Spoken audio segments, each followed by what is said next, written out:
Bueno, entonces habíamos mirado la parte de los carbohidratos, ¿cierto? Cómo era que se regulaba y qué papel tenían los tejidos, los perfiles metabólicos y todo eso. Y nos falta esta partecita de grasas y luego hacemos una, digamos, síntesis final.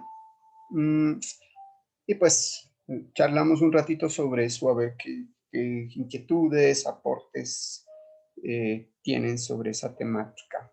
Y luego pues ya continuamos con la temática que iba a hacer. Se fue más del tiempito en lo que quería, pero pues es bien importante. Eh, Aquí tenemos un adipocito, una célula todo simpática, que se parece mucho a lo que ustedes ven allí. Cuando uno ve las micrografías de estas células, pues sí, es el núcleo, ¿no? Queda como apretujado contra la membrana del núcleo y el resto es porque está llenecito de grasa. Es una célula casi esférica. Sí, pues dependiendo de qué tanta grasa haya acumulado, pero esa es como su razón de ser, ¿no? Acumular grasa hasta donde le quepa, pues. Y ya saben, por lo que dijimos hace un rato, si hay mucha más grasa que almacenar, pues ellos se reproducen pues claro, podemos llenar más adipocitos. Ya han visto cómo eso puede ser de complicado, sobre todo en esas cosas que uno ve en humanos más que todo, ¿no?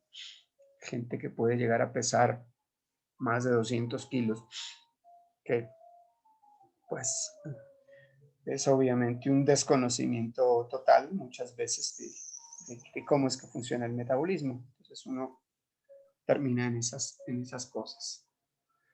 Bien, entonces el adipocito lo que hace, pues lo que prefiere hacer, ¿cierto? Tiene esa capacidad de hacer, digamos, la acilación del glicerol. ¿Qué quiero decir con eso? Tomar los ácidos grasos activados, unirlos al glicerol para hacer las grasas o triacilgliceroles. ¿De dónde saca los insumos? Básicamente vienen de gran parte pues de la glucosa, es decir, del carbohidrato que provenga de donde provenga. Puede ser de la dieta, es de donde más viene, ¿no?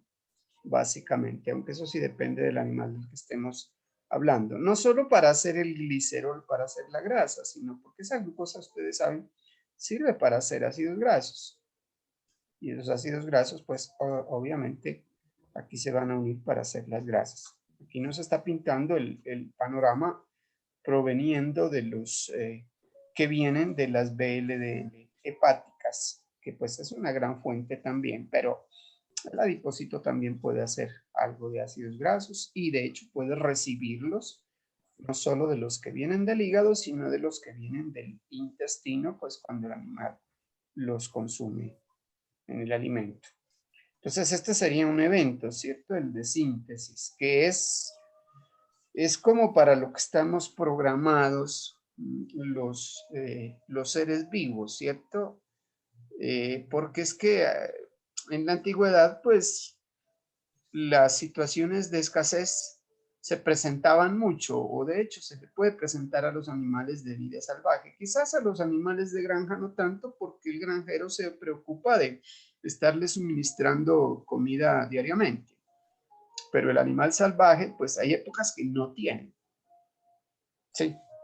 Y cuando no tiene, pues obviamente para esas épocas tiene que tener una gran reserva acumulada acá.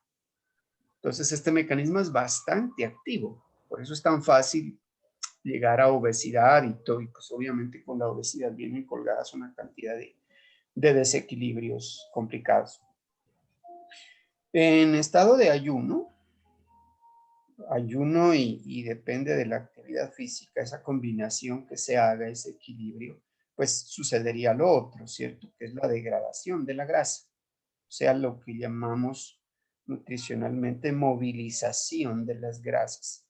Y pues aquí el glucagón está jugando un papel importante, eso sobre todo en el estado de ayuno, que es donde se produce, ¿no? Para activar la degradación, activar pues las lipasas y activar consigo la degradación de las grasas y producir glicerol y ácidos grasos que quedan libres, así se llaman ácidos grasos libres, que van a la circulación, y el hígado pues se encarga de, como estamos en ayunas, en convertir esos ácidos grasos en acetilcoenzima y fabricar un combustible alternativo a la glucosa, que son los cuerpos cetónicos. Por su parte, el glicerol, que también va al hígado, ¿sí? Va a ser transformado en glucosa. Es decir, esta partecita, solo estos 3 carbonos de todo lo que traía que puede tener 16 por 3, 48, 51. Si fuera el de palmítico, sí, muchos carbonos van por acá. O sea, no sirven para hacer glucosa, pero sirven para hacer el otro combustible. Y una pequeña porción sí sirve para hacer glucosa. Pues algo se puede sacar de glucosa de ahí. Acuérdense que hay órganos que dependen exclusivamente de glucosa. En este caso, glóbulos rojos me refiero. Porque pues si bien es cierto, los otros órganos pueden adaptarse a nuevos combustibles que pueden respirar con ellos, pues el glóbulo rojo no puede respirar y él sí definitivamente necesita glucosa.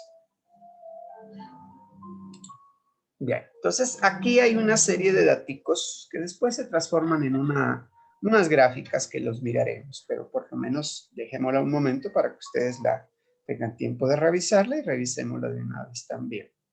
¿Sí? Sabemos que hay glucógeno en hígado y en músculo. Esto lo han cuantificado. Esto es para un organismo humano, para que nos hagamos una idea. ¿Sí? 70 gramos en el hígado y 120 gramos en el músculo. Una cosa que dicen los libros es que hay más glucógeno. El glucógeno está más acumulado en el hígado que en el músculo. Y aquí las cifras dicen algo diferente, lo cual se explica pues porque 30 kilos de músculo contra 2 kilos de hígado, pues obviamente sí se ve que está más concentradito en el hígado. Además, este glucógeno es para uso exclusivo del músculo. El del músculo es para el músculo y el del hígado es para los demás órganos. Aquí se multiplica por 4,18 para dar las calorías, las kilocalorías que eso produce desde el punto de vista energético. En cuanto a glucosa, la que está en la sangre, fluido extracelular, intracelular, líquido cefalorraquídeo, etcétera, puede haber unos 20 gramitos. ¿Sí?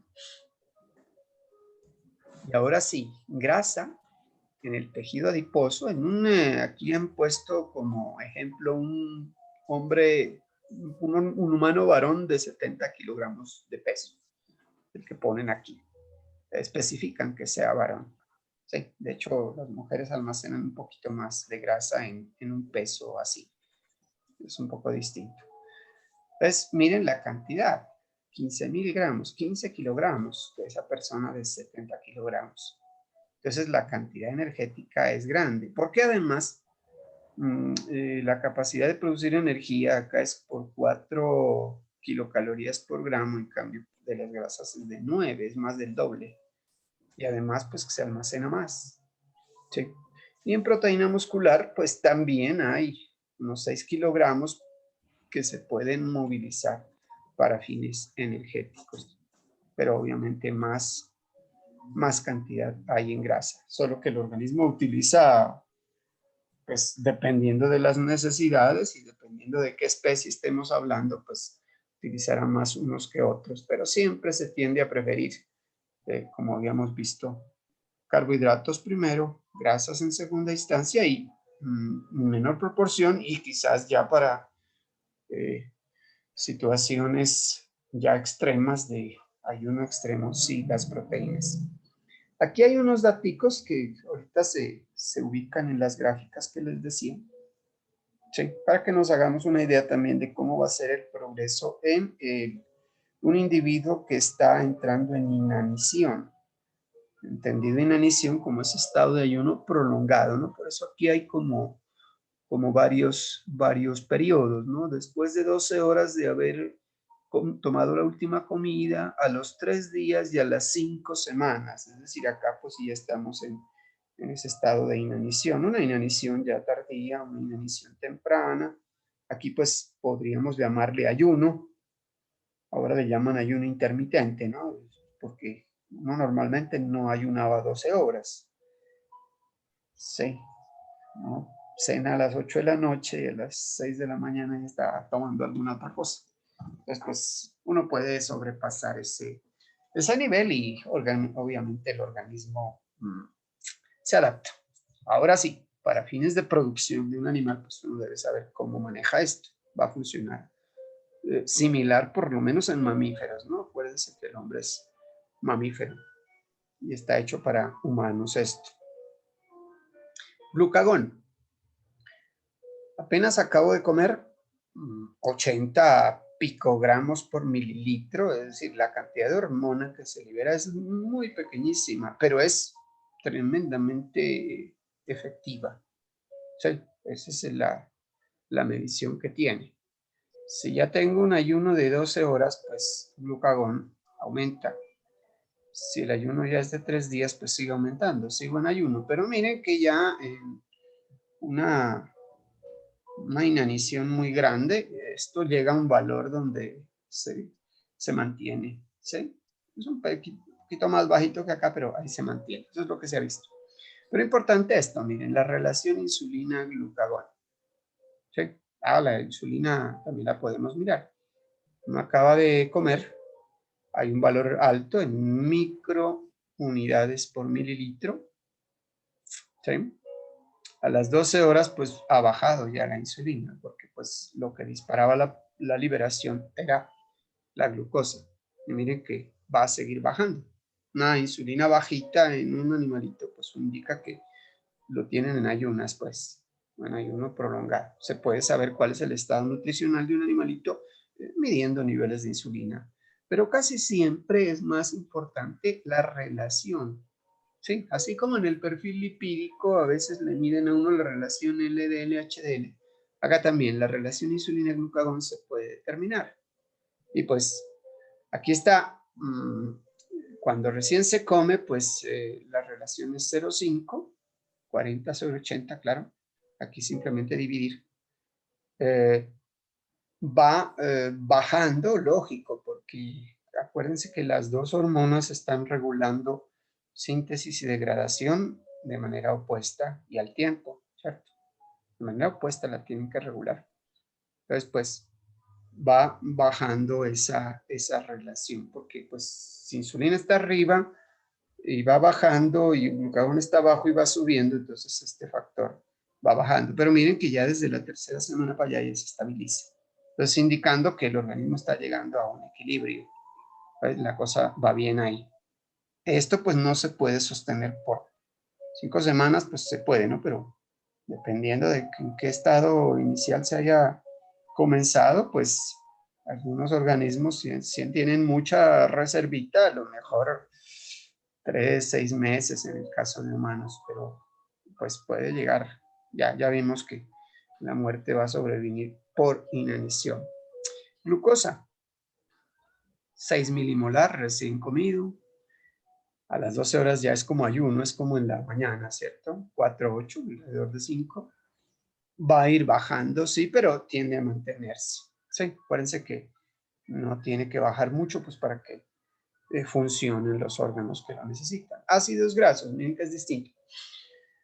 Sí, acaba de comer, pues se tiene una cantidad bajita de ácidos grasos libres. Se refiere a los ácidos grasos que están circulando en la sangre, que por lo general salen del tejido adiposo. Sí. Ya a las 12 horas estamos sacando un poco más, miren, del tejido adiposo. Con 12 horas yo obligo a movilizar un poquito de grasa. 3 días, pues mucho más, y voy a mantener una liberación constante. De ahí que, siendo extremos, pues si alguien quiere adelgazar, ya saben cuál es el secreto. Hay que ayunar bastantico, largo, pues quiero decir. Sí, pero ayunar, solo saltarse el desayuno, como que no funciona. Sí, si es que la cuestión es bajar peso o bajar grasa. Los ácidos, los cuerpos cetónicos que derivan de los ácidos grasos, aquí están bajitos, ¿sí? Y miren que aumentan aquí un poco y siguen aumentando. ¿Por qué? Pues porque a medida que avanza el estado de ayuno y se va prolongando, pues como no hay glucosa, hay que producir esto y tienen que estar circulantes porque es desde la circulación donde los toman los tejidos que los van a usar. Llámese músculos, llámese cerebro, lo que sea. ¿Sí? Para los otros indicadores, pues también tienen cifras que las podrían revisar también cuando miremos. Pero miren esto de especial que es. Veamos el ATP en concentración milimolar. ¿Sí? Acabo de comer, estoy en 313. Esto pues sí es más que todo intracelular, ¿no? No sé en qué célula lo habrán medido, habría que averiguar esto. Los otros casi todos son como en sangre. Este no, extracelularmente es muy poco lo que hay. Esto es dentro de las células. Sí. El ayuno pues hace que descienda, pero un ayuno corto, ¿no? El del mediodía, unas 12 horas. Pero miren que se recupera en la medida en que transcurre el ayuno. Pasar de mediodía a 3 días, sí, ya es bastante más. Pero miren que el organismo tiende a mantener niveles de ATP, incluso en inanición, en algunos tejidos, los más gastadores, nervioso, muscular, tiende a subirlo. De pronto por lo que no lo están utilizando, pero la idea es que se mantiene ATP para la actividad que se necesita. O sea, la idea es mantenerse vivo y sin energía pues no funciona. Aquí esto que ustedes ven, lo dejo un ratito para que lo revisen luego, porque esta información está en la gráfica que vamos a mostrar ahorita. Leyéndolo, pues se van a dar cuenta que lo que está en la gráfica refleja lo que ahí dice, que es lo que ya hemos dicho. O sea, está dividiendo esa homeostasis de glucosa, es decir, esa glicemia, cuando estamos en el estado posabsortivo, es decir, cuando acaba de comer el organismo 0 a 4 horas, ¿sí? Estado de ayuno, el nivel 2, de 4 a 12 horas, ya le llamamos ayuno. Podemos pasar a estado de inanición, ¿sí? Esto ya necesitamos, y lo dividen en varias, cuando empieza la inanición, una temprana, una media, precoz, como dice aquí, o inanición tardía, que ya sería más de 16 días. La precoz de 12 a 16 días, y pues cuando apenas empieza después de las 12 horas, como entre 4 y 12 horas, pues sería este caso aquí. Y aquí están los cambios hormonales y de los combustibles que se usan y se movilizan. Como les digo, esto está en esta gráfica que aparece acá, o la interpretación de esos datos. Muy bien. Entonces, esa homeostasis, aquí tenemos la línea de tiempo. Es una línea de tiempo que va desde el momento en que se ingiere alimento, es decir, se le da la ración de alimento, o uno se almuerza o cena o lo que sea. ¿Sí? Aquí estamos en esta escala, pues en gramos por hora lo han colocado de las distintas cosas que aparecen ahí en las 3 líneas a las que les vamos a hacer el seguimiento. Sí, que es más que todo glucosa. Sí, ¿de dónde viene esa glucosa? El estado de postprandial, es decir, acaba de comer las 4 horas iniciales. Luego viene esa etapa 2, que es el ayuno, de 4 a 12 horas. Luego viene esa inanición temprana, desde 12 horas hasta, o inanición en general, de 12 horas hasta 16 días. Pues como aquí pasar de horas a días, la escala como que no es coherente, entonces por eso es que la cortaron aquí de esa manera, porque aquí vamos en 28 horas. Aquí ya pasamos a 2 días, 8 días, 16 días, etcétera. Simplemente eso, o sea, eso es más largo como si uno la quisiera en realidad colocar. Y acá ya está la inanición tardía. Entonces miren lo que, poner esos datos que estaban en las tablas anteriores y lo que se puede encontrar puesto en esa gráfica se ve de esa manera. La glucosa exógena, es decir, la que llega por la dieta, ¿sí? está alta en gramos por hora, apenas uno come, claro, empieza a subirse. Pero poco a poco empezamos a producir insulina para que los órganos empiecen a comer y entonces van gastándola y se va agotando. Ya más o menos a las 4 horas ya no queda glucosa exógena, pero la glucosa se sigue necesitando, ¿sí? Entonces, ¿de dónde se saca? La primera fuente es del glucógeno que está almacenado en el hígado.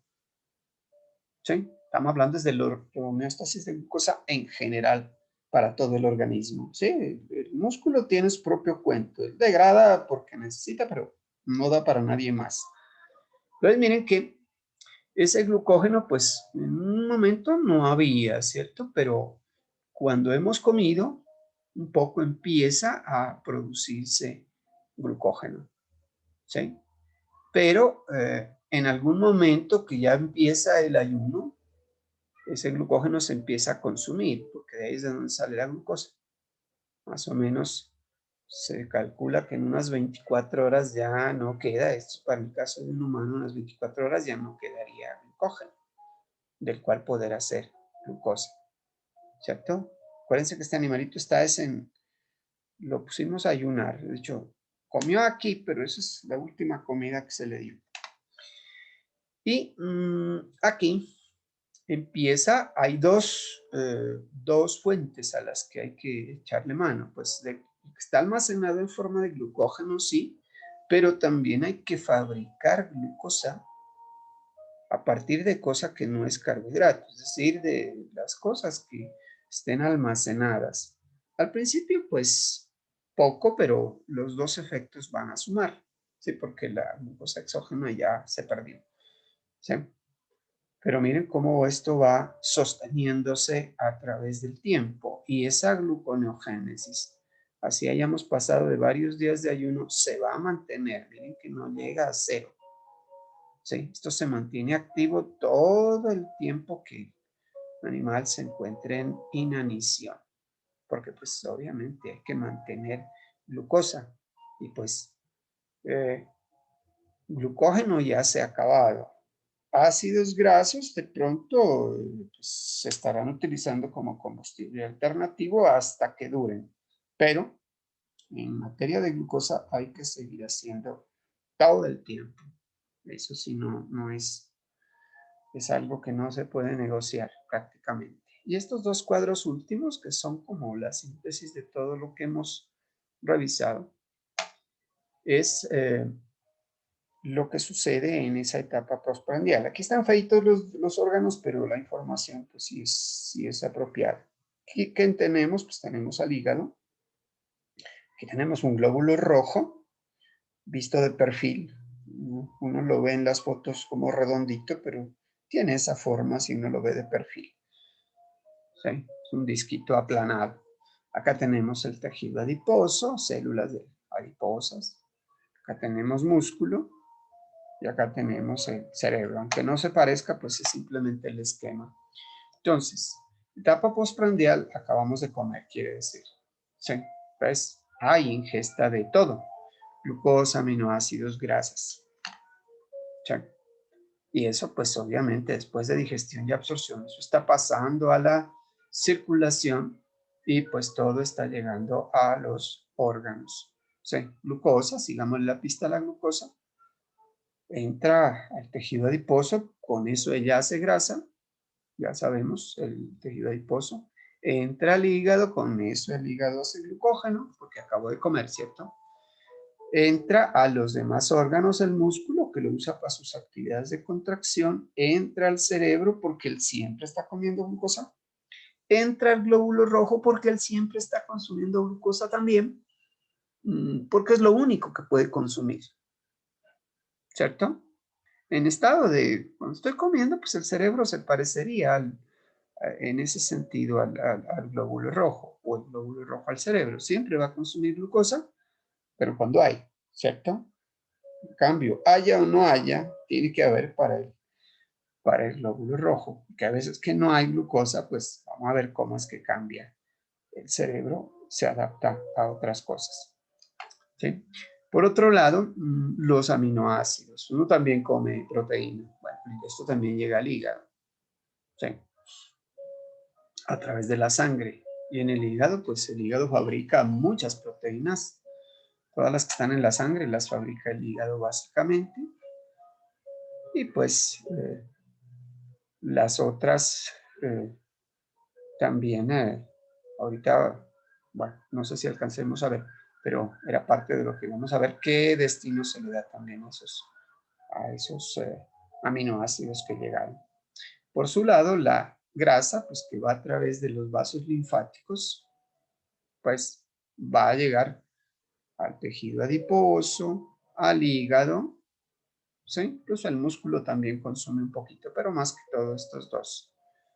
¿Sí? Entonces, esas grasas que llegan, algo se descarga aquí en el tejido adiposo para que haga más grasitas y almacene. ¿Sí? Pero también puede llegar, obviamente, a través de los kilomicrones hacia el hígado.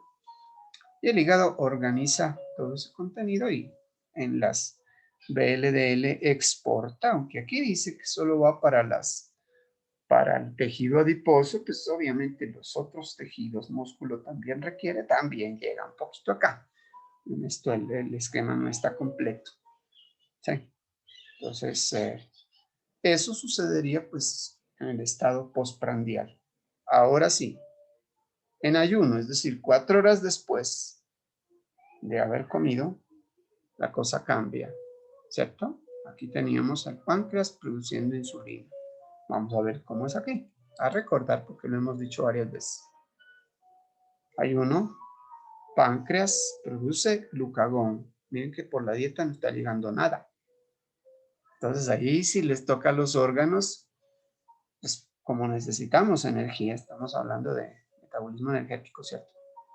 Les toca sacar todo lo que tengan en su reserva. Esto está cortadito aquí.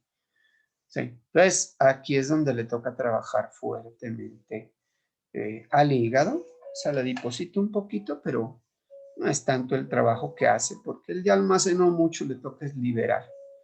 Entonces, en este sentido, lo primero que hacía el hígado es el glucógeno almacenado, le hace pues glucogenólisis para producir glucosa y exportar. ¿A dónde? A la sangre. Ya verán los órganos que hacen con esa glucosa. Y también hacer gluconeogénesis a partir de las proteínas. Y también hacer gluconeogénesis de todo el desecho que estén produciendo los tejidos. Miren que el glóbulo rojo siempre consume glucosa. Este sí no importa en qué estado esté. Está haciendo siempre lo mismo, consumiendo glucosa y produciendo lactato y echándolo a la sangre, que pasa al hígado y el hígado lo recicla hasta glucosa. ¿Para qué? Para exportar. Miren que también está recogiendo de la grasita que degrada el adiposito. El glicerol sí sirve para hacer glucosa. Acuérdense que el ácido graso no sirve para eso, solo el glicerol. ¿Sí? Por otro lado, el ácido graso, a ver, del músculo, veamos qué es lo que hace. El músculo degrada proteínas, produce alanina, glutamina, otros aminoácidos, más que todo alanina en cantidad, ¿no? Y miren que esa alanina también la puede convertir en glucosa. El ciclo de alanina que decían los investigadores de apellido Cori. Sí, eso con respecto a glucosa. El hígado hace ese trabajo bastante fuerte, ¿cierto? La glucosa sale que produjo el hígado porque pues, hay órganos como tejido nervioso y especialmente el glóbulo rojo que no hacen más que consumir eso. ¿Sí?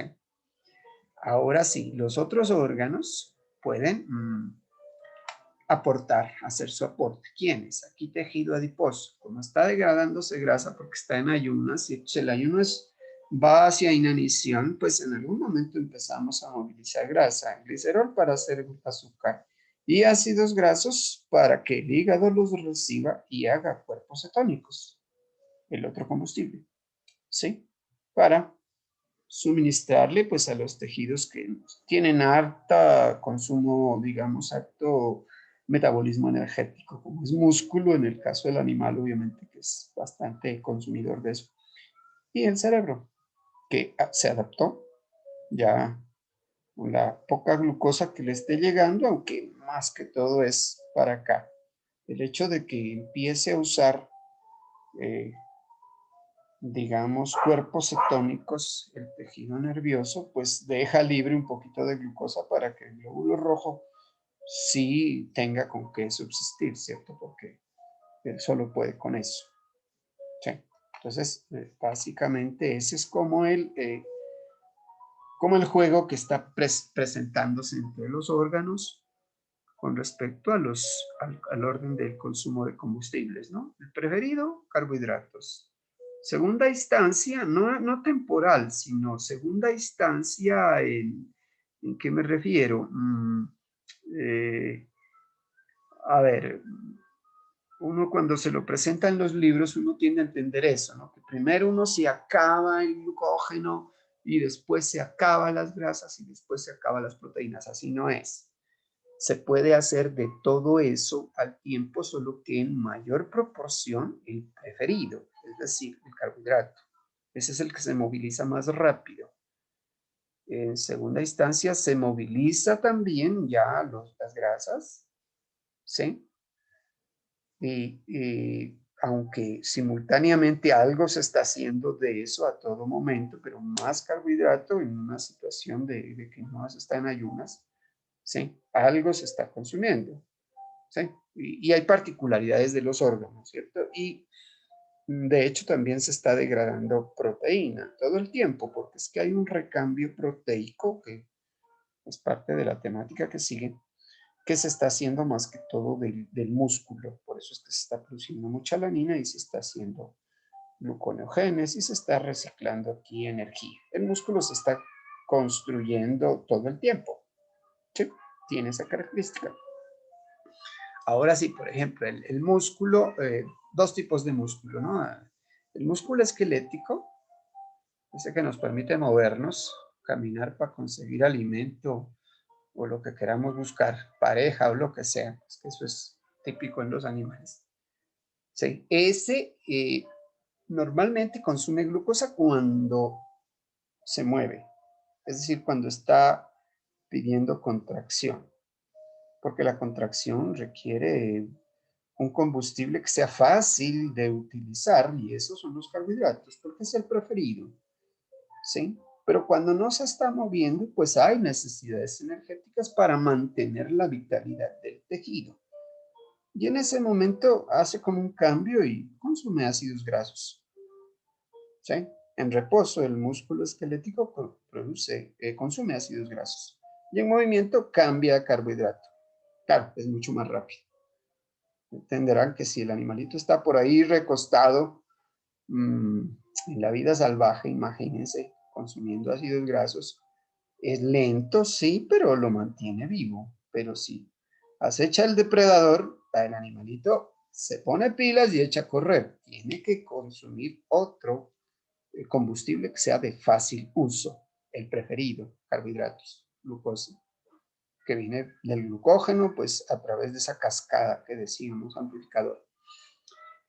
Si vamos al tejido muscular cardíaco, miocardio, es un poco diferente, porque este no tiene ese estado de que tiene el esquelético, de ser el músculo cardíaco en reposo. Eso solamente se presenta cuando el animalito muere, ¿sí? Entonces, nunca está en reposo. Entonces, ese nivel de exigencia que tiene hace que el músculo cardíaco consuma glucosa, cuerpos cetónicos y aminoácidos todo el tiempo. ¿Sí? Todo el tiempo es toda la vida del animal, porque cuando apenas se forma el embrión empieza a formarse los vasitos y empieza a latir ahí lo que es el rudimentario corazón. Y ya se queda quieto pues cuando el animal se muere. Es decir, toda la vida está en esa situación. Entonces miren que es distinto, pese a que es músculo, en cuanto a lo energético, pues este sí toca, le echa mano a todo lo que hay. ¿Sí? cambio, el cerebro, habíamos dicho, cambia de glucosa a cuerpos cetónicos. El músculo esquelético puede cambiar, obviamente, también a cuerpos cetónicos cuando no hay glucosa, no tiene de otra, ¿sí? Aunque con esa situación, si el animalito está en inanición y tiene que echar a correr, pues ustedes se habrán dado cuenta que no tiene ánimos para eso. ¿Sí? Porque pues la escasez de glucosa no le da para una actividad muscular intensa. ¿Sí? Y bueno, básicamente esa era como esa síntesis que habíamos comentado que podíamos hacer ahora finalizando esta parte para continuar con lo demás. Comentarios que tengan, pues antes de seguir con lo otro. Inquietudes, cosas que hayan leído, cosas que se les ocurran. Cuéntenme, a veces experiencias personales también sirven analizarlas en este contexto, ¿no?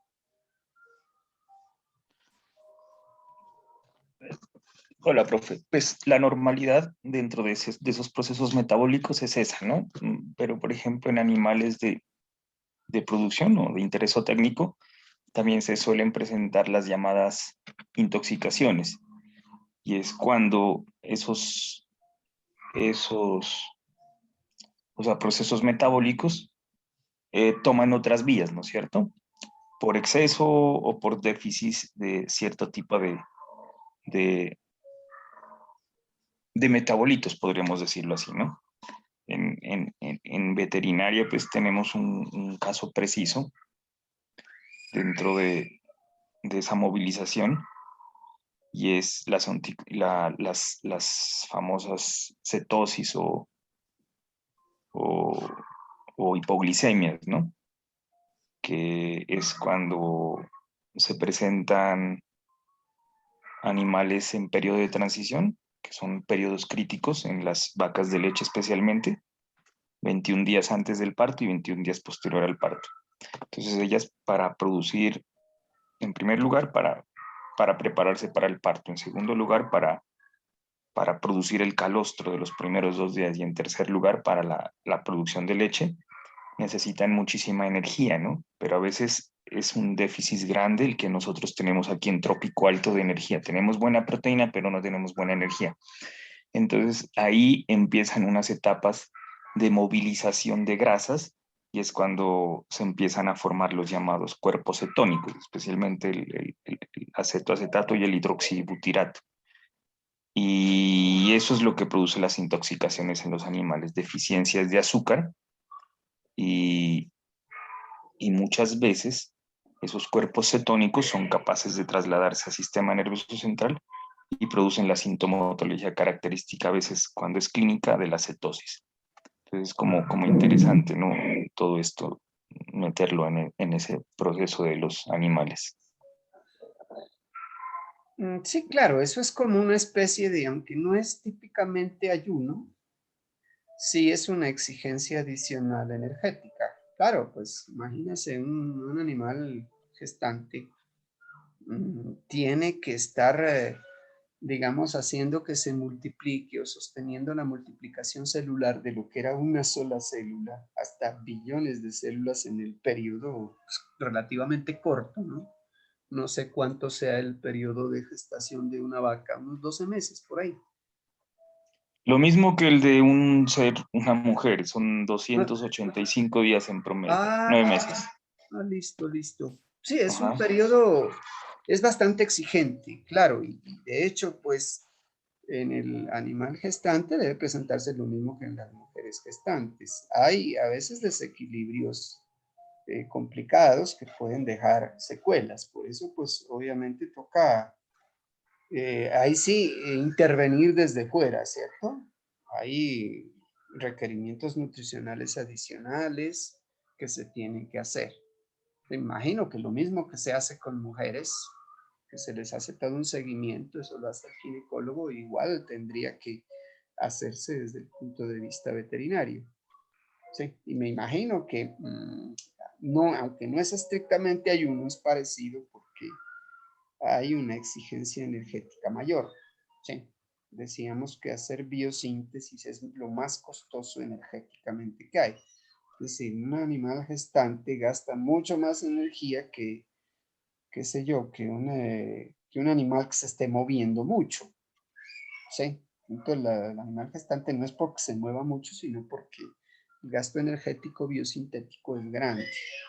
¿Sí? Entonces, claro, tiene que recurrir eh, indudablemente a las reservas energéticas. El animal se puede adelgazar. Si está gordito, podría Claro. adelgazarse, pero si se alimenta bien, a lo mejor hasta incluso gana peso adicional, ¿no?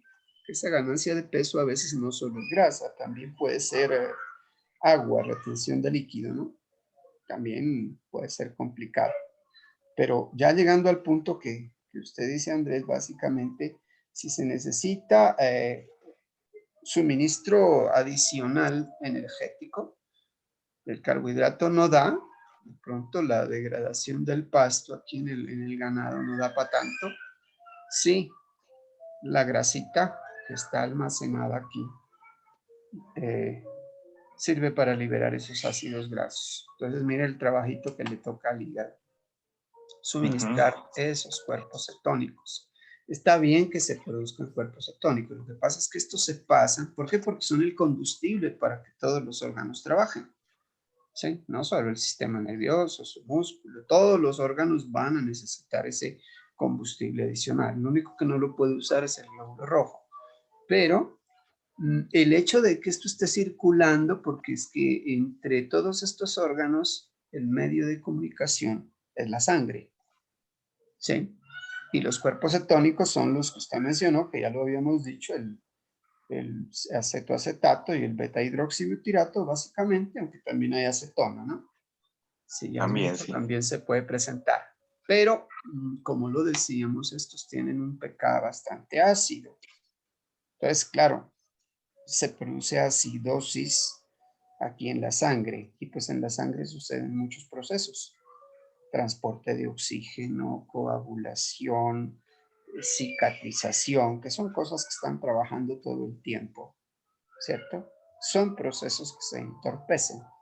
Entonces, de pronto usted lo llama de esa manera, como toxicidad. Podría llamarse toxicidad. Simplemente es una cetosis, en este caso, pues sería del animal gestante, ¿no? Así como puede producirse también en el animal diabético, también se produce, o en el que está en estado de inanición, también. Por eso se parecen las tres estados, ¿no?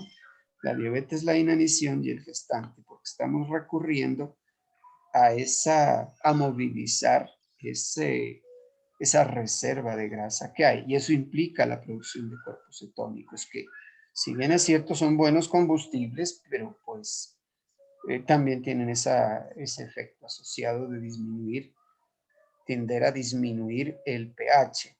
Y es una cosa simpática, ¿no?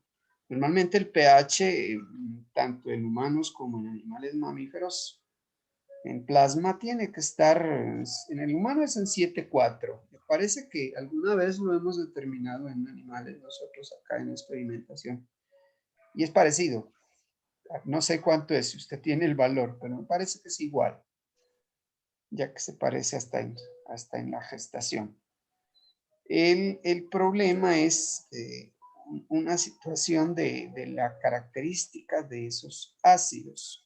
Normalmente lo que mantiene el pH estable en la sangre son los sistemas de amortiguación que corren a cargo de, digamos, las proteínas, pero más que todo del bicarbonato, Mineral, ¿sí? claro. El ácido carbónico, que pues está abundante ahí, porque es que todos los tejidos están respirando, entonces se libera bicarbonato, y como ese tiene un pK de 6,3, permite una amortiguación a 7,4, está muy cercana, ayudada pues con otros factores, no más que todo con proteínas. La misma hemoglobina contribuye a eso también, que ella absorbe protones y todo. Pero si uno compara ese pK del bicarbonato de 6,3 con el de estos, que uno de ellos lo tiene como en 3,8 y el otro como en 4,1, son pKs bajitos. ¿Qué pasa con los pKs? Los pKs es una propiedad característica de cada uno de ellos que le permite amortiguar el pH, pero muy cercano a ese valor. Entonces esto tira hacia abajo. Y de hecho bajar de 7,4 a 7,3 ya se considera acidosis clínicamente, ¿no? Es decir, ya se sienten los efectos. Acidosis metabólica. Sí, ya la hemoglobina deja de ser eficiente en el transporte de oxígeno, los procesos de reparación de tejidos, la coagulación se afectan. Entonces, pues, no sé cómo clínicamente ustedes, qué manejo le dan allá en los animales gestantes. Me imagino que no a todos los animales les pasa, debe ser algo que no sea muy común, ¿no? O Lo- sí es lo- lo- bastante común. no, no, no. Sí, sí es común, por ejemplo, hay características de cierto tipo de razas que son demasiado productoras de leche, ¿no? Entonces, claro, ellas para trabajar esa cantidad de leche en los picos de producción necesitan movilizar mucha grasa, se van enflaqueciendo y entonces empiezan a tener desbalances, no solamente a nivel de metabólico, sino también a nivel ruminal, y por ahí es donde empiezan las acidosis, ¿no? Y esas acidosis se deben mucho es a los estados de maduración de los forrajes, ¿ya? Entonces, muchas veces, y dependiendo del clima, dependiendo de la lluviosidad, de las nubosidades, los animales a veces no son capaces de convertir el amoníaco en nitratos, ¿sí? O sea, o sea, es difícil el mecanismo que ellas tengan cuando hay en exceso. Y entonces, ese amoníaco, a nivel de rumen, produce un pH muy bajito, muerte de bacterias y de protozoarios que están ahí, y por ahí es donde empiezan a trabajarse las acidosis, ¿no? O sea, son varios factores los que contribuyen. Varios factores, Acá no el solamente... amoníaco es, por contra, tiene un pH bastante alto. Entonces, al, que es quizás al consumirlo demasiado, quizás contribuya también a bajar el pH. Sí, en ese Sí, caso. y entonces uno trabaja paliativos. Lo principal en manejo, en manejo pues, de veterinario y de zootecnia es prevenir, ¿no? Prevenir. Y diría yo que en el 80% de las cosas la prevención está por el manejo alimentario que uno le da a los animales, ¿ya? Claro. Pero cuando se desata eso y existen, o sea, desequilibrios en la homeostasis, no solamente de, de, de, de metabolismo energético, sino también a veces de inclusive de minerales, ¿no? El Claro, calcio, tiene que haber el mucho. magnesio, ajá. Entonces vienen los tratamientos sintomáticos, ¿no? Que de una u otra forma es tratar el síntoma como tal, pero como uno no trabaja individuos, sino poblaciones, la idea es trabajar en conjunto todo, ¿no? Cuando ya toca trabajar, pues, individuos, bueno, habrá bicarbonato, como usted decía, ¿no? Eh, antihistamínicos. Claro, claro. eh, Pero pues eso ya indica una condición patológica, pero por lo que usted me sí, eso ya es hace patológico, claro. algo más, digamos, un factor normal dentro de pues la característica de cada raza y algo que se puede manejar, como usted dice, de manera nutricional, ¿no? Eso, pero sí, el problema es nutricional. Ahí es donde nosotros tenemos que meternos fuertemente, ¿no? Para prevenir ese Claro, tipo de enfermedades de la producción o metabólicas, ¿no? claro, porque es una exigencia brava, ¿no? Poner a producir esos animales que producen, qué sé yo, 50 litros de leche o hasta más. Sí, sí, sí. Sí, y sí, por eso son los cambios también de pensamiento un poco y de validar y de ajustar cierto tipo de modelos productivos que se adapten a las zonas, ¿no? Porque de una u otra forma, esas vacas fueron unos modelos que llegaron de Canadá y de Estados Unidos a una topografía y a un tipo de alimentación supremamente diferente, ¿no? Entonces, esos son los problemas que nosotros tenemos. Y entonces, la idea es como que ajustarnos al tipo de forraje que tenemos, a las condiciones medioambientales, a las condiciones bimodales y tratar de trabajar un biotipo animal que se adapte realmente a esta zona, ¿no? Para evitar muchos de sus problemas.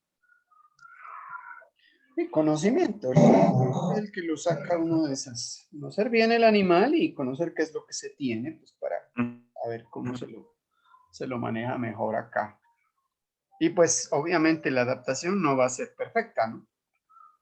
Miles de años, un animal en un hábitat determinado, cambiarlo de repente porque se introdujo una nueva raza a otro hábitat, pues mientras conocemos bien, el organismo puede adaptarse, pero en sus adaptaciones implica cambios. Yo recuerdo cuando estábamos en el Caquetá, habían llevado ganado Holstein por allá. Y esos pues Claro, les durísimo allá. muy duro eso. Claro, la producción baja, que es que para mejorar, para que produzcan más leche, porque el ganado de esas tierras pues no es que sea muy lechero, no es más para Claro, carne. lo cruzaron para hacer un doble propósito, pero duro, duro para el Bos Taurus llegar a una sola caliente porque lo mata más que todos los ectoparásitos, ¿no? Además, pues, Garrapatas. la producción era disminuía dramáticamente, la producción de leche por lo menos Claro, en el animales no adaptados, ¿no? El estrés por calor que sufren los Bos Taurus es grandísimo. Tanto wow.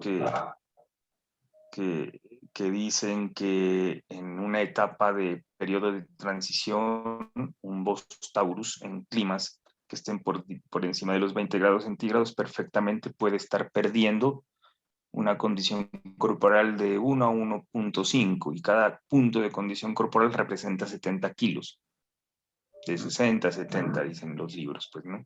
Mucha. Entonces es duro. Y lo otro es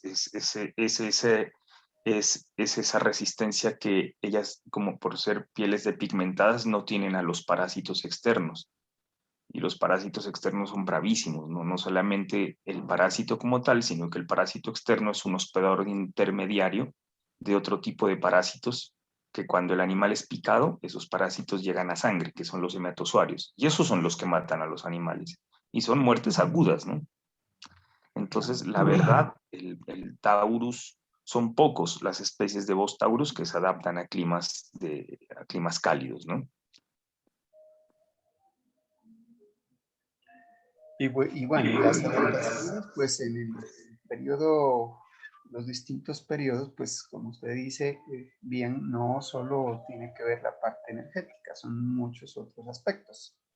Imagínese que, pues, uno en bioquímica trata estas cosas así de manera básica, pero ya específicamente, si uno se mete a algún problema particular, pues ya toca mirar qué vías metabólicas distintas a las centrales, a las más comunes, están implicadas ahí.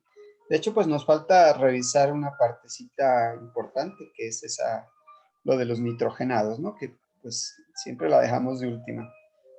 Porque pues esto energético es como lo más central, ¿no? Pero pues no quiere decir que lo otro no exista.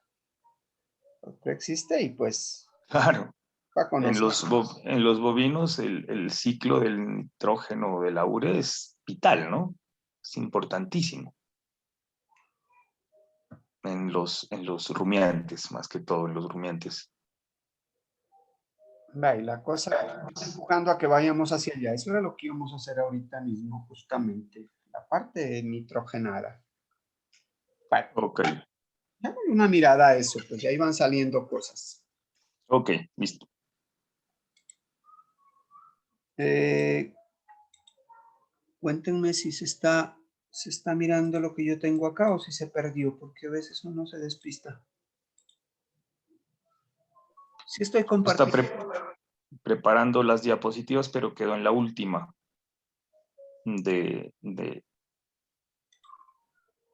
en la síntesis, en la última diapositiva. Ah, ya, ya, ya. Miremos aquí entonces. Pasemos a este otro lado.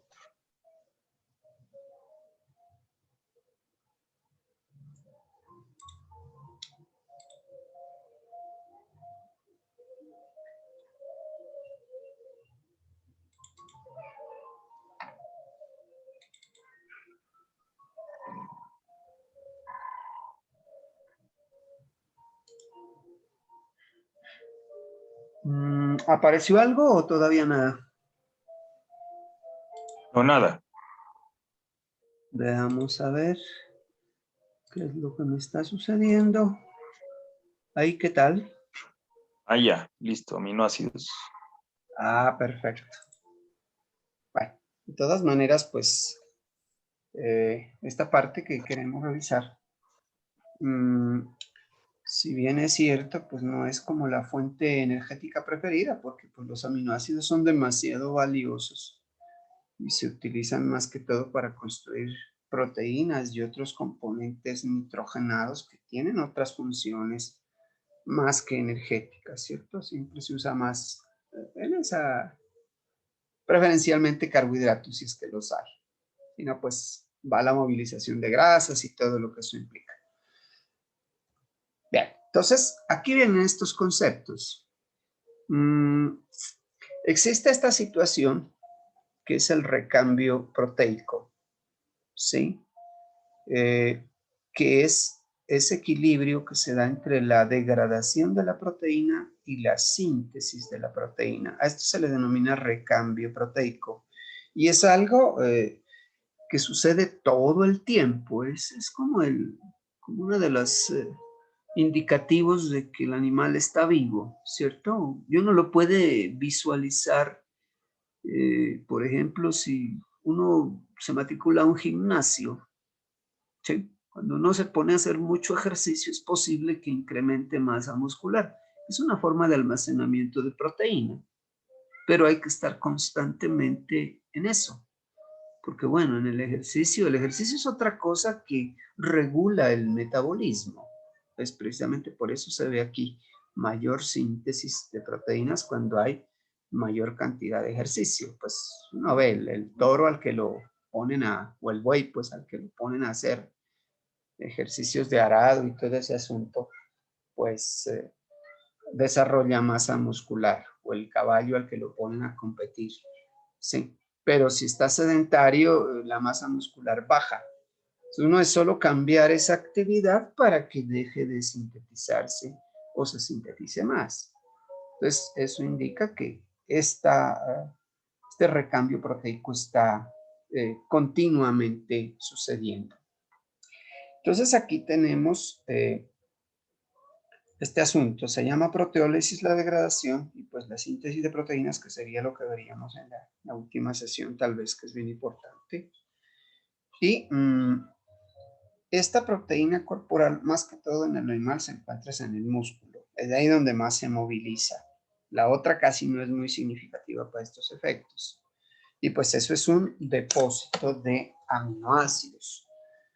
Y a ver, se me metió el gato, disculpen un ratito.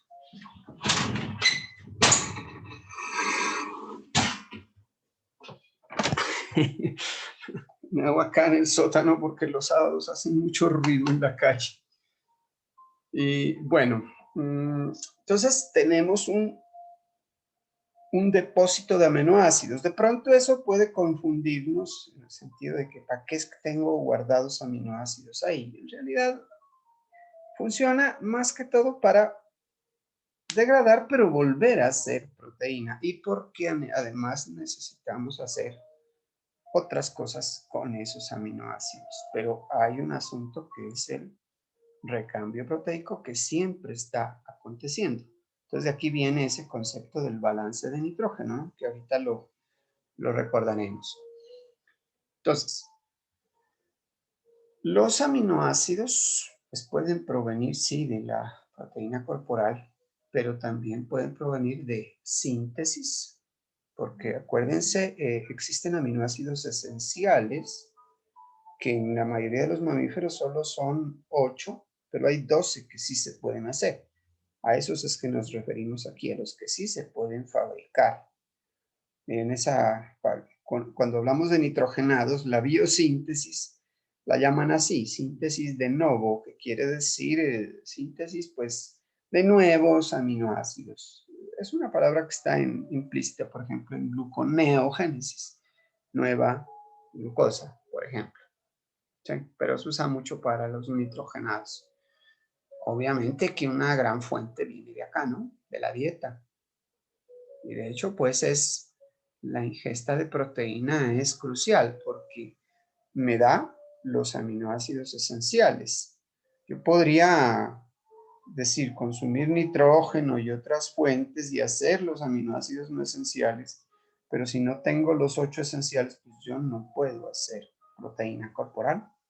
Entonces, pues esto es el hecho de, el concepto de esencial incluye eso, imposibilidad de hacerlos. Entonces toca tomar los hechos.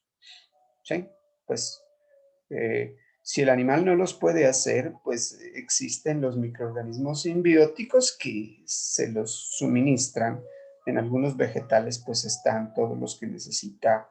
De hecho, cada animal tiene preferencias por ciertos pastos y ciertos forrajes. A veces uno, digamos, se aventura con un nuevo forraje para ver qué tal es. Antes se hacía ojo, pero pues ahora se hace de pronto análisis previos para saber si eso puede o no puede servirle y hacer las combinaciones apropiadas para que haya el juego de aminoácidos completos, ¿cierto? Que tenga un buen valor biológico esa proteína, ¿sí? En los concentrados y en esas cosas que le suministran a los animales, pues más o menos eso ya está bien definido. Estos mismos aminoácidos pues tienen que estar circulando precisamente porque necesitamos hacer otras cosas. ¿Sí? Si hacemos catabolismo, pues se produce esto, ¿no? El amoníaco, la urea, el ácido úrico, dependiendo del animal del que estemos hablando. Sí. Pero también necesitamos esos aminoácidos para hacer compuestos nitrogenados no proteicos. Es decir, que no me sirven para hacer proteínas, sino para otras cosas. Bueno, aquí uno diría, bueno, hacer esto en realidad no es un producto que se necesite, estos son desechos. En cambio, estos sí son productos que se necesitan pues para funciones fisiológicas determinadas, ¿no? Entre ellos tenemos pues más que todo las bases nitrogenadas con las que hacemos nucleótidos para la reparación celular que necesitan. Célula que muere pues necesita reemplazarse por otras y eso implica división celular siempre. Entonces el ADN está hecho de nucleótidos y bases nitrogenadas. Sí, hay aquí cosas como hormonas, sí, muchas hormonas son derivadas de aminoácidos. Esa epinefrina que mencionábamos es derivada de un aminoácido. Sí, muchas de ellas, qué sé yo, neurotransmisores también son aminoácidos que se fabrican a partir de otros, de los aminoácidos de las proteínas. La carnitina, que la habíamos visto como necesaria para hacer la degradación de los ácidos grasos, no tanto para la degradación, sino para introducir los ácidos grasos a la mitocondria donde van a ser degradados, es un compuesto nitrogenado. La creatina, que mirábamos hace un rato, que es como la creatina fosfato, es como ese suministro de energía para esas situaciones de emergencia, cuando el ATP se agota y pues el animal puede estar en esas situaciones, dependiendo de qué tipo de animal sea. Sí. Y las porfirinas, que son compuestos importantes, grupos prostéticos de muchas proteínas. Famosa, pues que uno siempre se le viene a la cabeza aquí el grupo hemo de la hemoglobina, mioglobina, de las proteínas de la cadena respiratoria, ¿sí? Que ellas son porfirinas. Muchas enzimas necesitan porfirinas como grupos prostéticos. Solo que no en tanta cantidad como la gran masa de aminoácidos que se destinan para hacer músculo, que es lo que está acá. Sí, pequeña cantidad, pero se necesita. Sí. Entonces, pues así nos la pasamos haciendo ese reciclaje y se les da un tratamiento especial pues, a estos nitrogenados. De hecho, es un poco más complejo, pareciera utilizarlos como energía y hasta es bueno que sea así para no gastarnos esto que está hecho para funciones más plásticas, digámoslo así, más versátiles que solo el proceso de la energía. Aquí hay demasiados procesos, que no es uno solo, ¿cierto? Entonces, viene, les decía, este concepto de el balance proteico o balance de nitrógeno, donde este recambio, ¿sí?, se mantiene en equilibrio, pero en un animal que sea adulto. Sí, eso es lo ideal. Si ya tengo un animal adulto, pues que mantenga su peso corporal, tanto por grasa como por músculo, ¿cierto? Por masa muscular. A no ser, pues, y ahí puedo influir yo. Si quiero más masa muscular, pues ahí sí se puede interferir.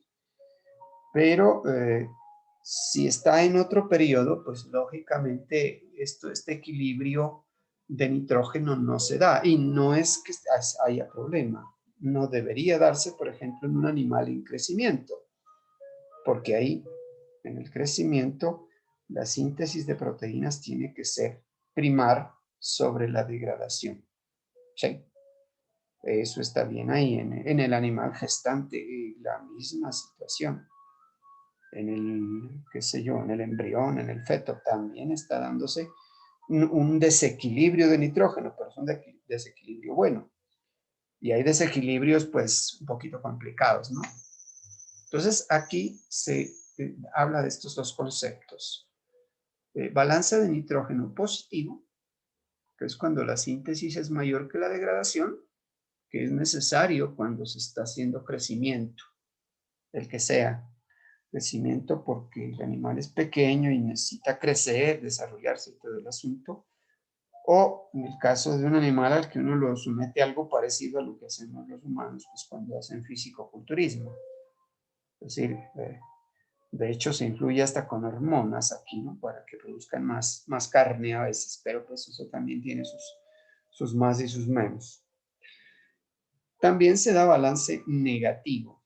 Aquí esto sí ya es un poquito complicado, ¿no? Aquí es cuando la síntesis es menor que la degradación. Eso va a suceder, pues, si el animal ayuna mucho, en estados de ayuno. ¿Por qué? Porque aquí estamos obligando en el ayuno, en cierta medida, a usar las reservas que hay. Claro, primero se van los carbohidratos, pero si el ayuno se prolonga, ya se empieza a usar las otras reservas, que son grasa y proteína. Sí, lo cual pues no estaría bien. Sí. Y sobre todo si se quiere hacer producción, pues hasta lógico es, ¿cierto? Pongo a ayunar al animal, pues ¿qué me va a producir?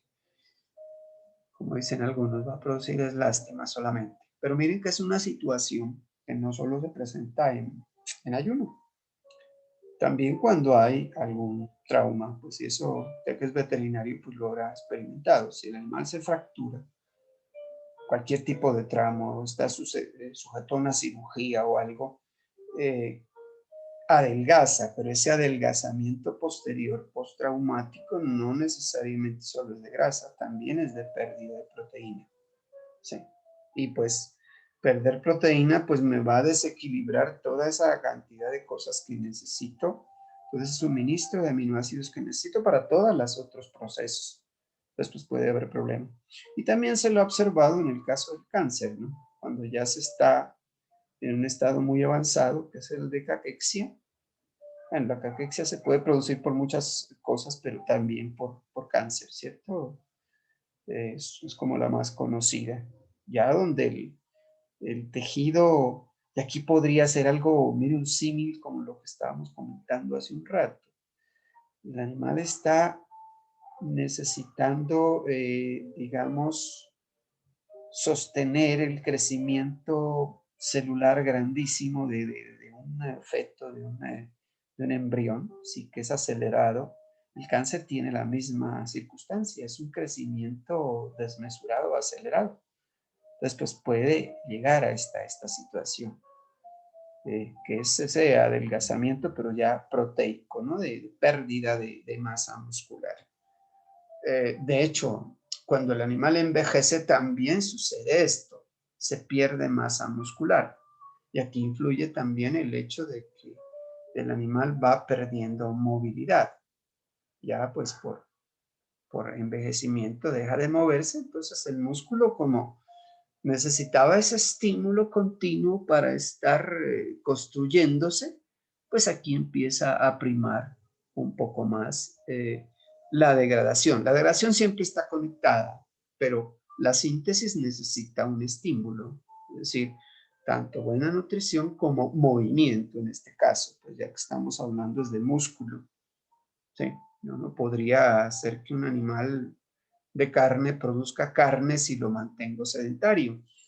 A mí me parecía, es un poco complicado, pero pues les cuento de manera anecdótica, pero ese es el tipo de estilo que hay. Estuve en algún tiempo en Japón y observaba que pues no hay espacio, no hay pastizales como hay acá, ¿cierto? No tienen eso.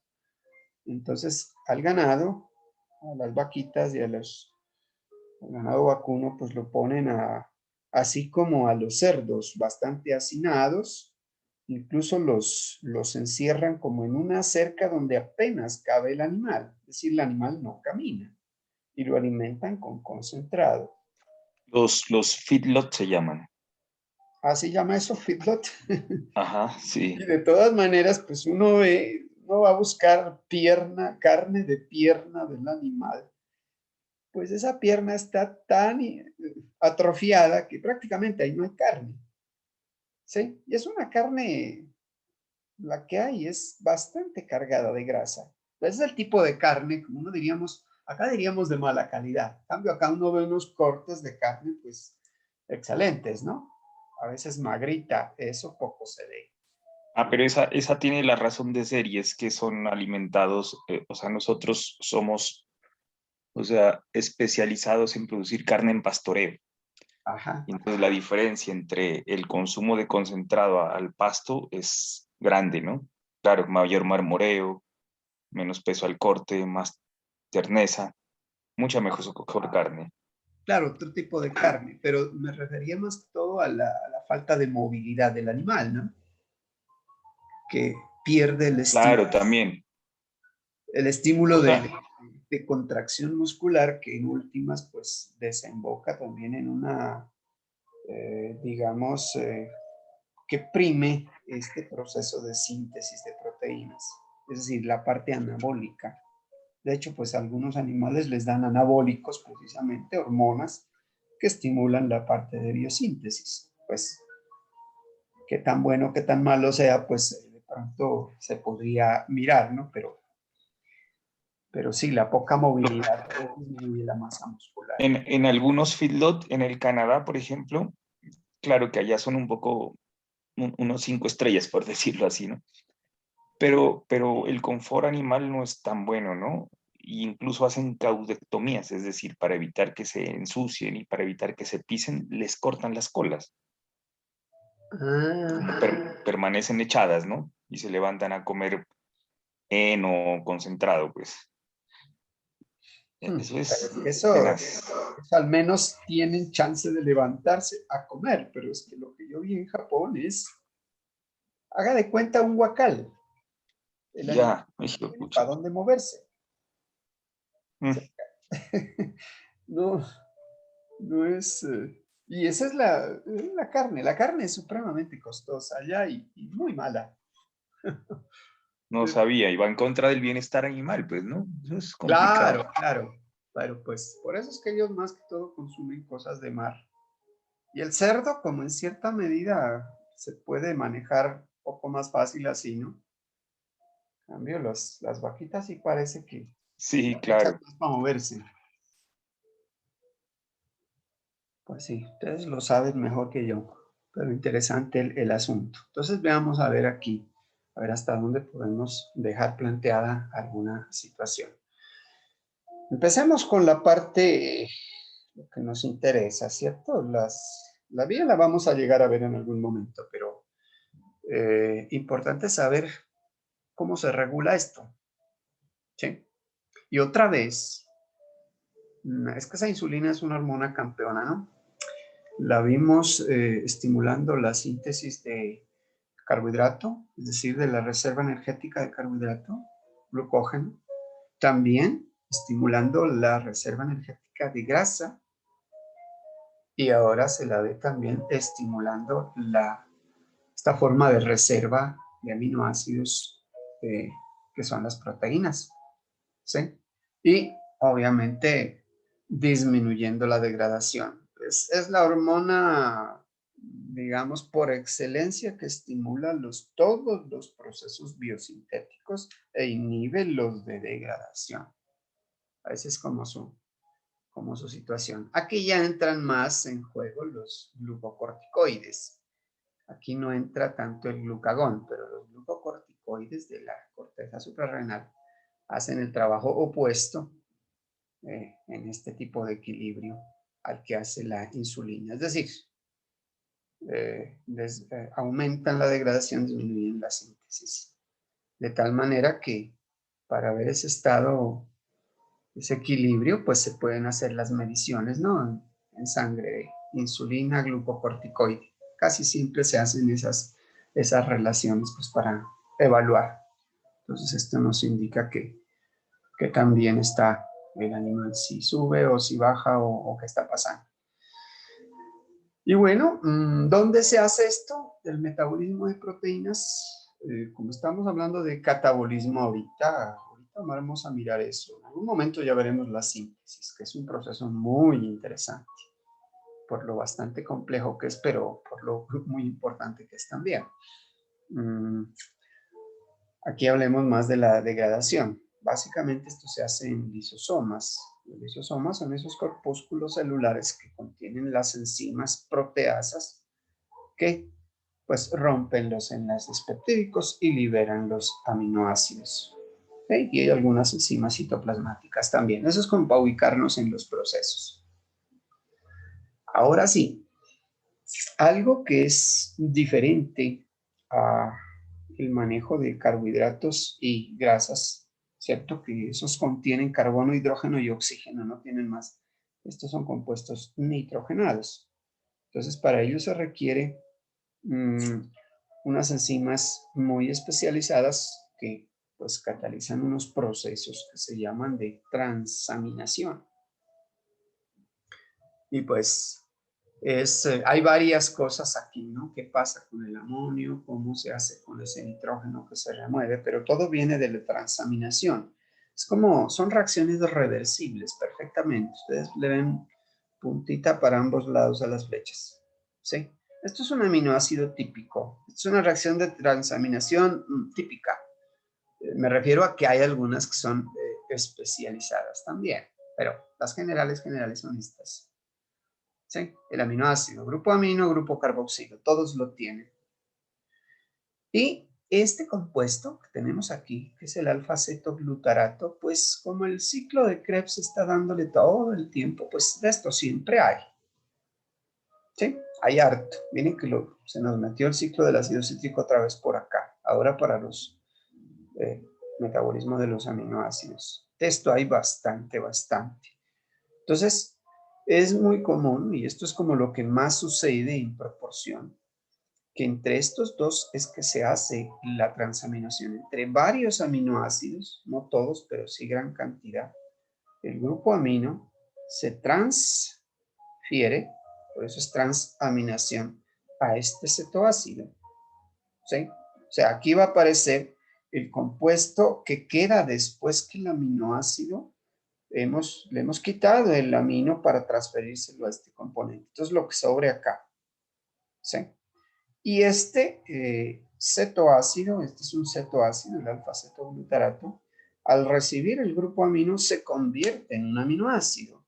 Aminoácido, pues que con el nombre uno ya deduce cuál puede ser el nombre, ¿no? Ahorita miramos y ahí nos sale.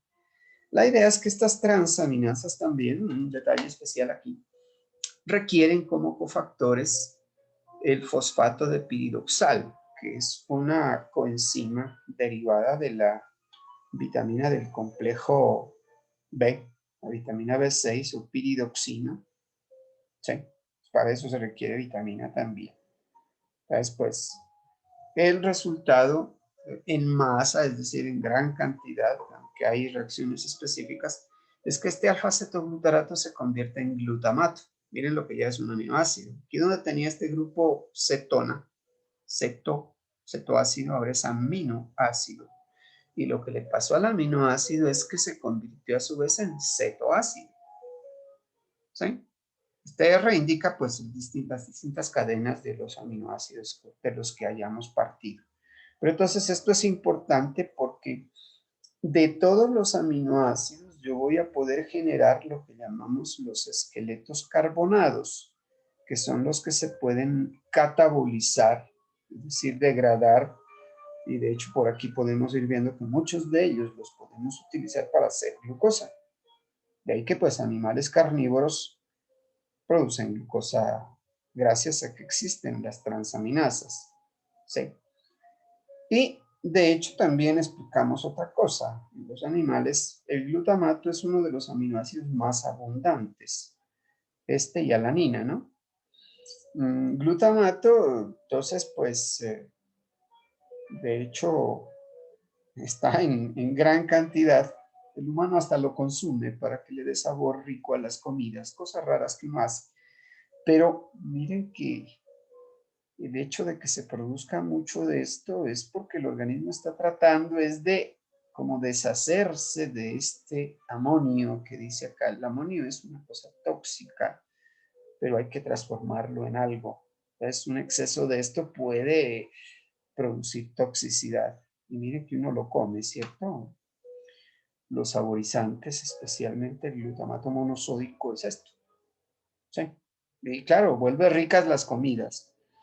Claro, uno no le da eso a los animales, obviamente, porque pues sería un crimen hacerlo, pero a veces uno les da sopitas a los animales que están hechas con caldo de gallina Nor, por mencionar una de las marcas antiguas que creo que ya ni hay. Entonces, lo que les decía, este aminoácido puede variar, ¿sí? Que son los más abundantes. Alanina es uno de los más abundantes también, porque sale mucho del músculo en el animal. El ácido espártico o algunos aminoácidos de cadenas ramificadas. Sí, pero entonces, ¿qué pasa con los otros 20? Pues existen transaminasas. Esta es la enzima que cataliza aquí es una transaminasa, pero hay varias transaminasas. Hay una muy general como esta y hay otras que son específicas, como decimos aquí. Por ejemplo, esta. Y este trabajito se hace en el hígado de los animales. El alfa-cetoglutarato, el oxaloacetato también sale del ciclo del ácido cítrico. ¿Sí? Aspartato con alfa-cetoglutarato produciría oxaloacetato y glutamato. Aquí este es específico para, miren, no le hemos puesto una R aquí, sino que este es el aspartato. ¿Sí? Pero siempre vamos a generar en este caso glutamato. Esta es una enzima específica, ¿sí? Que es la aspartato aminotransferasa, que son las que se miden para mirar cómo está la función hepática, ¿no? También se llama glutamato oxalacetato transaminasa o GOT, que le debe sonar más a Andrés, que de pronto ha mandado eso, la GOT, para mirar pues, cómo está el hígado del animal, del humano, pues también se hace. ¿Sí? Aquí está la GPT, la alanina aminotransferasa, otra transaminasa específica, donde pues el donante del grupo amino es la alanina, que pues vimos que el músculo produce bastante de ella, ¿cierto? Es el segundo en abundancia después del glutamato. El glutamato tiene razón de ser que sea bastante porque se está produciendo continuamente para lo que veremos más adelante, ¿cierto? Y la alanina porque es el desecho del metabolismo, uno de los desechos del metabolismo muscular. Como hay tanta masa muscular, sale bastante alanina. Entonces, alanina también transamina con alfa-cetoglutarato gracias a esta enzima. Y pues otra vez tenemos glutamato y piruvato. Este piruvato pues ya nos suena bastante, ¿cierto? Porque este sí directamente yo lo puedo meter a la vía gluconeogénica. Es decir, es una de las formas que le sirve al animal carnívoro, por ejemplo, para hacer glucosa. Pero no solamente de muchos otros sirven para eso. Pero estas son como las dos más específicas que se utilizan para medir la función digamos, la vitalidad de la función hepática. Recordemos aquí este concepto, los aminoácidos esenciales. ¿Sí? Son aquellos que nuestras enzimas no pueden sintetizar ese esqueleto carbonado, justamente. No es la parte amino. El amino ya vimos que es fácil hacerlo pegándoselo de un aminoácido a otro. No es lío. Pero el esqueleto carbonado sí es complicado hacer, sobre todo porque son esqueletos carbonados que no los hemos visto ni en el ciclo del ácido cítrico ni en la glucólisis, que es donde más salen, ¿cierto? Porque ahí no vimos cadenas ramificadas, en cambio estos son ramificados, leucina, isoleucina y valina. Ya mirando las estructuras, ustedes, si las recuerdan, las pueden mirar. Esto no se produce en esas, entonces pues toca que vengan hechos ya, ¿sí? Hay otros como lisina, treonina, triptófano que tienen unas cadenas. Esta es una cadena muy larga, esto tiene una pequeña ramificación, estos tienen unos componentes aromáticos, es decir, como anillitos de carbonos parecidos al benceno, y este es como doble incluso, entonces eso pues no se puede fabricar. Entonces pues sí, básicamente en el caso del humano, que se parece mucho, esta también es como, tiene una cuestión especial, que es el azufre, sí, la metionina y la cisteína, pues que también tiene azufre. Y la histidina, en este caso estamos hablando de humanos, pero la cosa es muy parecida en casi todos los mamíferos. Hay algunas variaciones y ya nos pasamos a aves, a reptiles, que hay como parecido. Básicamente son 8 aminoácidos esenciales en el humano. 8 cuando el animal, cuando el niño, en este caso, todavía está pequeño, ¿cierto? Pero resulta que a medida que va creciendo, uno cambia y tiene la posibilidad de producir histidina, que deja de ser esencial. Hay otro concepto que es el de semiesenciales. Semiesenciales. Aquí vemos en el paréntesis ese ejemplos de dos de ellos. Porque resulta que la fenilalanina es un aminoácido esencial. ¿Sí? No se puede hacer. Pero si se consume, uno puede producir otro que es la tirosina. Entonces, uno puede situarse en la siguiente situación, valga la redundancia. Tirosina, aunque se puede hacer, requiere de un aminoácido esencial. Si no se consume el aminoácido esencial, pues no se puede hacer el semiesencial. Por eso es que lo llaman así. Igual sucede con la cisteína, que se hace a partir de la metionina. Eso pues cuando se refiere a vías biosintéticas. Esto es tan extenso pues que hay vías para la síntesis de los otros 12 aminoácidos que se pueden hacer. En lo que vamos a ver acá, por lo menos vemos una donde producimos uno que es bien importante, que es la arginina, ¿no? Pues todos son importantes, pero la situación es que existen las vías y pues más o menos para cogerle la lógica podemos mirar. ¿Cuál es el objetivo entonces de estas transaminaciones? ¿Sí? Miren que para hacer proteínas básicamente se necesita tener los 20 aminoácidos completos. ¿Sí? Que hayan 19 nomás ya no se puede hacer las proteínas. Cualquier proteína, así la proteína no tenga ese aminoácido. Es una cosa que suena un poquito misteriosa, pero así es. Entonces, estas transaminasas se encargan de distribuir esos grupos aminos entre todos esos esqueletos carbonados existentes. ¿Okay? Y pues, de acuerdo a la necesidad, vamos hacia un lado o vamos hacia otro. Otras enzimas que también pueden trabajar acá son las desaminasas, que es distinto a transaminasa. Transaminasa es transferir el amino desde un aminoácido a un cetoácido. Y desaminasa es simplemente quitárselo. ¿Sí? Entonces, la misma situación de donde provengan estos esqueletos carbonados casi siempre tienen esta situación. ¿Sí? Ser convertidos en glucosa o en ácidos grasos, es decir, en combustible energético. ¿Sí? cuando hay exceso de ellos. Y pues en el animal carnívoro no es, obviamente el exceso se presenta de manera automática, porque pues ellos no están consumiendo básicamente lo que es carbohidrato. ¿Sí? Y los que son desaminados directamente, pues son solamente algunos. Y dejemos esta tablita ahí como planteada solamente, porque el tiempo se nos agotó. Tengo una reunioncita ahorita a las 6 también. ¿Qué sucede con ese nitrógeno del grupo amino? Sí. Depende del animal del que estemos hablando. Ahí estoy diciendo nitrógeno urinario. Esto es para el humano, ¿cierto? Ya que el humano tiende a eliminar nitrógeno a través de la orina.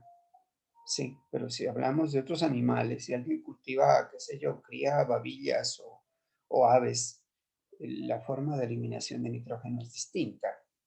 Allá es el ácido úrico, que es una cosa insoluble en agua, entonces ellos no orinan, ustedes ya lo conocen.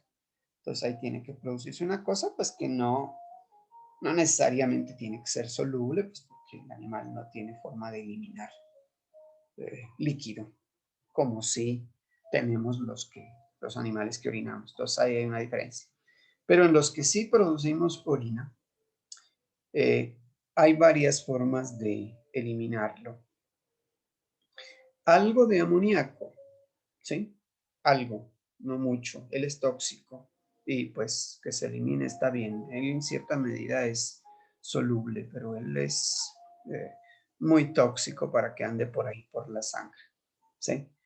Y de hecho, pues cuando se degradan los aminoácidos, acabamos de ver, bien sea más que todo por desaminación, se produce ese grupo amonio libre, pero lo que más hacemos es sintetizar con el urea. La urea tiene la característica de que es menos tóxico que el amoníaco, casi nada, y además es supremamente soluble.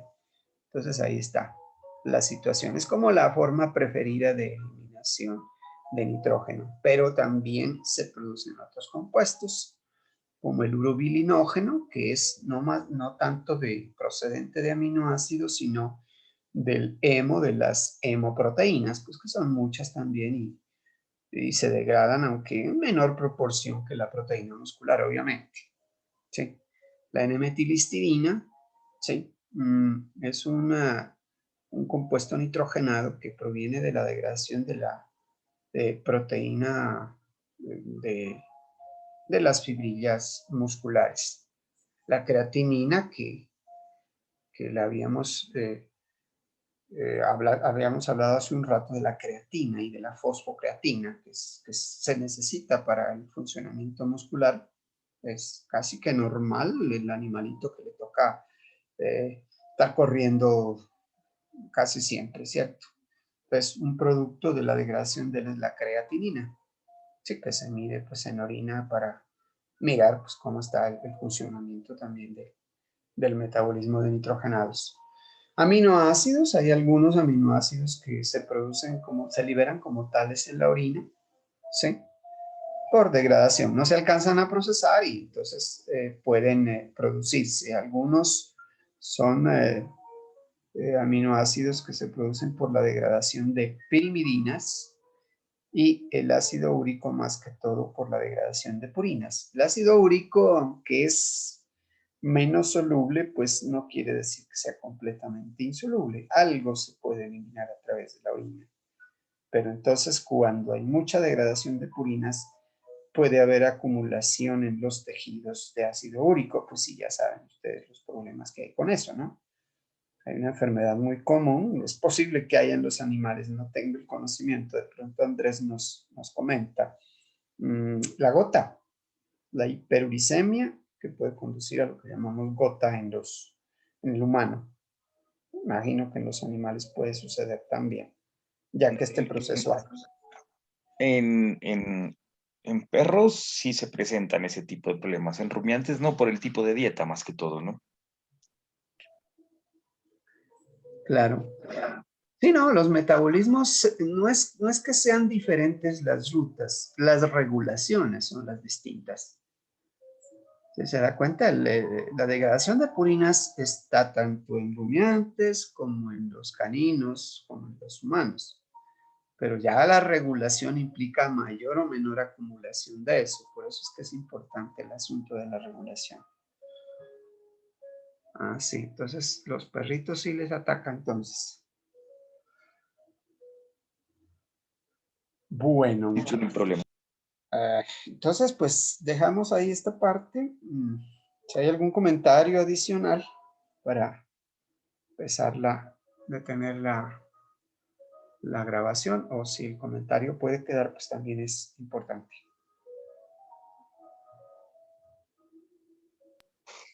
No, por mi parte está bien, Doc. Listo, detengamos.